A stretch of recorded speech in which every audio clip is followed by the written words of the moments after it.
Hallelujah hallelujah. Hallelujah. मसीह खुदावन के जिंदा जलालुई बाबरकत नाम में, पुरफजल नाम में, वो नाम जो सब नामों से आला है, आप सबकी सलामती हो। आपकी भी सलामती हो। आप सबकी सलामती हो। आपकी भी सलामती हो। क्या आप खुश हैं? Yes. हालेलुया। हालेलुया। किस वजह से आप खुश हैं? खुदा के जलाल के लिए। सो खुदावन के जलाल के लिए जोरदार अपने हाथों का इस्तेमाल करेंगे। यकीनन खुदावन यहाँ पर मौजूद है। हालेलुया। जब हमने प्रस्तुति की तो अपने वादे के मुताबिक यहाँ पर उतर आया, और कलाम के अंदर लिखा है कि जहाँ 2 या 3 उसके नाम से जमा होते हैं, वो उनके दरमियान में मौजूद हो जाता है। और जब हम रूह और सच्चाई से प्रस्तुति करते हैं तो यकीनन वो अपना अबर नाजिल करता है। हालेलुया। हालेलुया। सो आए खुदा उनके कलाम में से देखेंगे, इब्रानियों के नाम लिखा गया पौलुस रसूल का खत, उसका 11वां बाब और उसकी 6 आयत खुदा के कलाम में से हम पढ़ेंगे। खुदा के कलाम में यूं लिखे हैं लफ्ज, और बगैर ईमान के उसको पसंद आना नामुमकिन है, इसलिए कि खुदा के पास आने वाले को ईमान लाना चाहिए कि वो मौजूद है और अपने तालिबों को बदला देता है। आमीन आमीन आमीन आमीन। इब्रानियों की कलीसिया के नाम लिखा गया खत है, और उसके अंदर एक खूबसूरत बात उन्हें बताई गई है, क्योंकि उस वक्त ये महसूस किया जाने लगा था कि इब्रानियों की जो कलीसिया है वो खुदावन से दूर हो रही है, खुदावन को शायद तर्क कर रहे हैं। इसीलिए ये जरूरत महसूस हुई कि उन्हें ये बात बताई जाए कि बगैर ईमान के खुदावन को पसंद आना नामुमकिन बात है। ये लफ्ज नामुमकिन जो यहाँ पर इस्तेमाल हुआ है, इसका मतलब है कि इस बात की जो अहमियत है वो बहुत ज्यादा है। यहाँ पर सिर्फ ये यूज नहीं हुआ है, ये लफ्ज इस्तेमाल नहीं हुआ है कि तुम ईमान के बगैर खुदा को पसंद नहीं आ सकते हो, बल्कि यहाँ पर ये लफ्ज लिखा गया है और यूज किया गया है कि नामुमकिन चीज। अगर तुम्हारे अंदर ईमान नहीं है तो तुम खुदा को पसंद नहीं आ सकते हो। तुम्हें अपने ज़हनों, दिलों, दिमागों को इस चीज के लिए तैयार करना चाहिए कि अगर तुम्हारी जिंदगी के अंदर ईमान नहीं है तो तुम खुदावन की हजूरी में नहीं आ सकते हो। अब जरूरत इस बात की है कि ईमान क्या चीज है। अब ईमान के बगैर तो खुदा को पसंद नहीं आ सकते हैं हम, और सोचना ये है कि ईमान क्या चीज है। अगर हम इसी बाब की पहली आयत पढ़ें तो वहां पर बड़ा मुख्तसर सा इसका मफहूम बयान किया गया है। लिखा है, अब ईमान उम्मीद की हुई चीजों का एतमाद और अनदेखी चीजों का सबूत है। आमीन। ईमान जो है वो अनदेखी चीजों का, ईमान जो है वो बिना किसी सबूत के उस चीज को मान लेना ईमान कहलाया जाता है। अनदेखी चीजों को अपनी जिंदगी के अंदर कबूल कर लेना ईमान है। अगर मैं आपसे कहूं जर्नली तौर पर कि मेरे पीछे हाथियों का एक गिरोह खड़ा है, इंसानी आंख इस बात को तस्वीर नहीं करती क्योंकि हमें कुछ दिखाई नहीं दे रहा, हमें कुछ भी दिखाई नहीं दे रहा। लेकिन अगर मैं रूहानी तौर पर आपसे कहूं कि इस वक्त मेरे पीछे खुदा के फरिश्ते खड़े हैं, तो आपकी रूहानी आंखें, आपका ईमान अगर मजबूत है तो आप ईमान लाएंगे और कहेंगे कि हाँ ऐसा है और ये ईमान है। हालेलुया। हालेलुया। अनदेखी चीजों का तस्वर करना जो खुदावंद में मौजूद हैं, उन बातों को बयान करना ही ईमान है। समझने की बात यह है कि हम इसे तस्वर किस तरीके से करते हैं। आज हम अपनी जिंदगी के अंदर, जैसा कि रोजों के अयाम चल रहे हैं, हम कहते हैं कि हम रोजे रख रहे हैं, हम बहुत ज्यादा खुदावंद में मसरूर हैं, हम बहुत ज्यादा खुदावंद में जुड़े हुए हैं, हम खुदावंद के साथ साथ चलते हैं। लेकिन मेरे अजीजों, अगर आपकी जिंदगी के अंदर ईमान कम है, अगर आप खुदावंद के अंदर ईमान में मजबूत नहीं है, तो इन सब चीजों का कोई फायदा नहीं है, क्योंकि बगैर ईमान के कोई भी काम करना खुदावन के अंदर रहकर कोई भी काम करना ईमान के बगैर बेफायदा है। अगर आप ईमान के बगैर रोजा रखते हैं तो आपका रोजा बेफायदा है। अगर आप ईमान के बगैर सजदा करते हैं तो आपका सजदा करना बेफायदा है। अगर आप ईमान के अंदर रहते हुए मुनादी करते हैं, अगर आप ईमान के अंदर रहते हुए खिदमत के लिए निकलते हैं, तो ये सब चीजें बेफायदा है, क्योंकि सिर्फ ईमान ही है जो हमें खुदा तक लेकर जाता है। हालेलुया। हालेलुया। अब हमने ईमान की मजबूती देखनी है कि ईमान की मजबूती होने के बाद इंसान की जिंदगी के अंदर कितने बड़े बड़े काम हो जाते हैं। और हम सोचते हैं, और हम सोचते क्या है, हमने इस चीज को मान लिया है कि सिर्फ सुबह उठकर दुआ करना या खिदमत के लिए निकल जाना या बहनों को घर बुलाकर शुक्रगुजारी करवा लेना, हम बड़े मजबूत हैं ईमान में, हम खुदा के साथ बड़ी मजबूती से जुड़े हुए हैं। लेकिन मेरे अजीजों, ये बात हमें सोचने की और गौर करने की जरूरत है कि हमारा ईमान कितना मजबूत है, हमारे ईमान की मजबूती किस हद तक है कि हम खुदा के साथ चलें और वह कहे कि आओ मैं तुम्हें पसंद करता हूँ, आओ मैं तुमसे प्यार करता हूँ। क्योंकि कलाम कहता है ना, कलाम के अंदर अभी हमने ये लफ्ज पढ़ा है कि इसलिए कि खुदा के पास आने वाले को ईमान लाना चाहिए। खुदा के पास आने के लिए, उसके करीब होने के लिए, उसको रूबरू देखने के लिए ईमान का होना बेहद जरूरी है।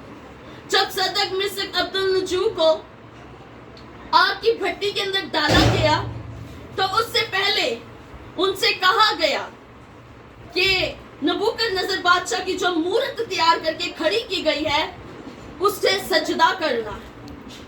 अब गौर इस बात पर मैं दिलाना चाहती हूँ कि जब उन्हें ये कहा गया उस वक्त वो खुदावंद की तमजीद करते थे, खुदावंद की इबादत करते थे, लेकिन क्या उन्होंने कभी रूबरू खुदावंद को देखा होगा? क्या कभी खुदावंद उनके साथ आकर बैठे होंगे? नहीं, लेकिन सिर्फ उनका ईमान इस कदर मजबूत था कि उन्हें पता था कि हम जिस खुदा की इबादत करते हैं वो बड़े बड़े काम करने की कुदरत रखता है।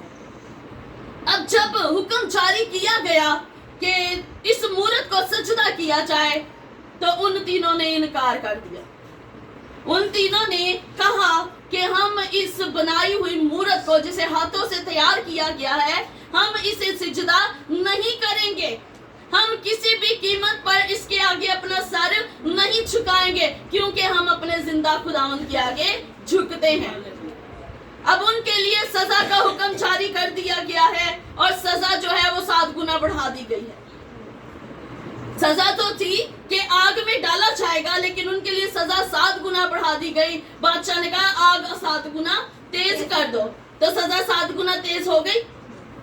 सजा जो है वो 7 गुना ज्यादा बढ़ा दी गई है कि अब इनके लिए सजा जो है वो ज्यादा होनी चाहिए।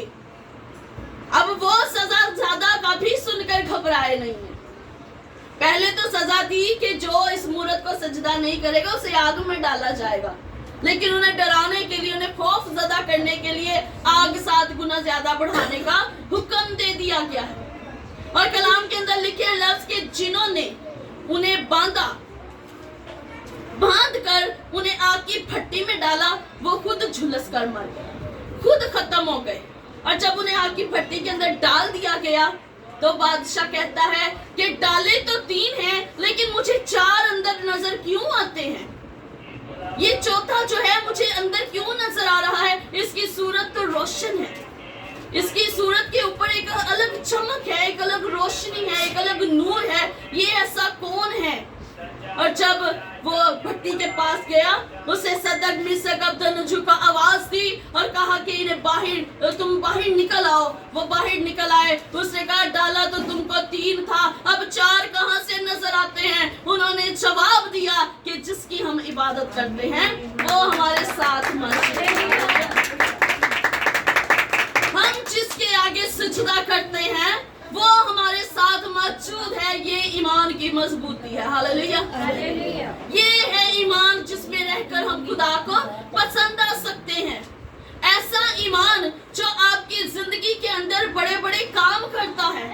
आप जिस मर्जी हालत के अंदर क्यों ना हो, आपकी जिंदगी की हालत जैसी मर्जी क्यों ना हो, आपका ईमान मजबूत रहना चाहिए। आप खुदावंद में मजबूत रहने चाहिए।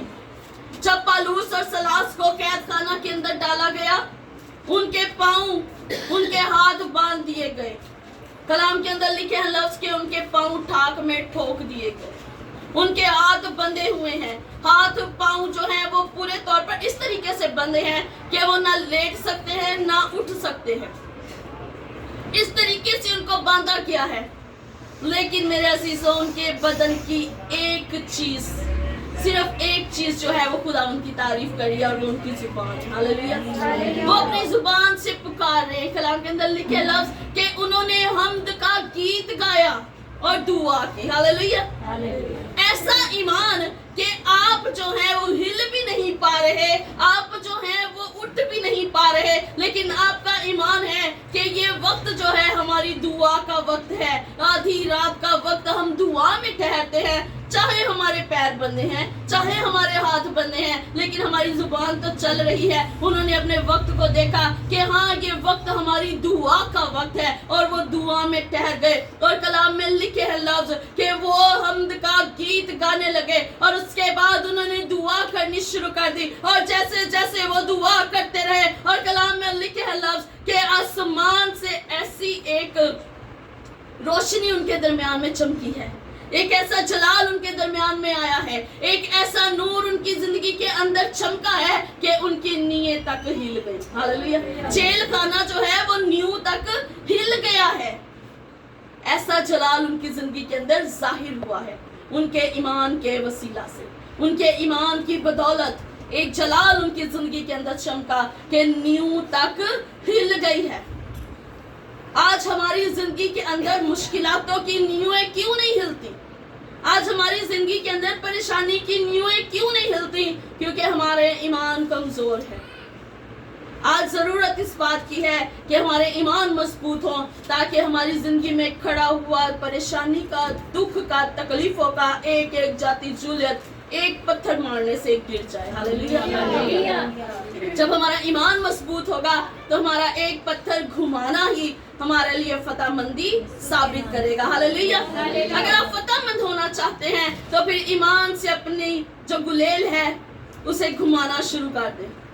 जब आप ईमान से उसे घुमाएंगे तो उसमें से एक ऐसा जलाल निकलेगा जो आपको फतहमंदी बख्शेगा। हालेलुया। हालेलुया। सो जरूरत इस बात की है कि हम ईमान में मजबूत हो जाएं। इधर उधर कोशिशें करने की जरूरत नहीं है कि हम अच्छी खिदमत कर रहे हैं या नहीं कर रहे, हम अच्छी दुआ कर रहे हैं या नहीं कर रहे, हम पूरे रोजे रख रहे हैं या नहीं रख रहे। ये सारी चीजों के पीछे भागने की जरूरत नहीं है। जरूरत ईमान मजबूत करने की है। बाकी सारी चीजें आपकी जिंदगी में वैसे ही हो जाएंगी। ईमान होगा आपकी दुआ कबूल होगी, ईमान होगा आपके रोजे कबूल होंगे, ईमान होगा आपकी जिंदगी में जलाल जाहिर होंगे और बड़े बड़े मौजज़ात कायम होंगे। हालेलुया। क्योंकि बगैर ईमान के खुदा को पसंद आना नामुमकिन है।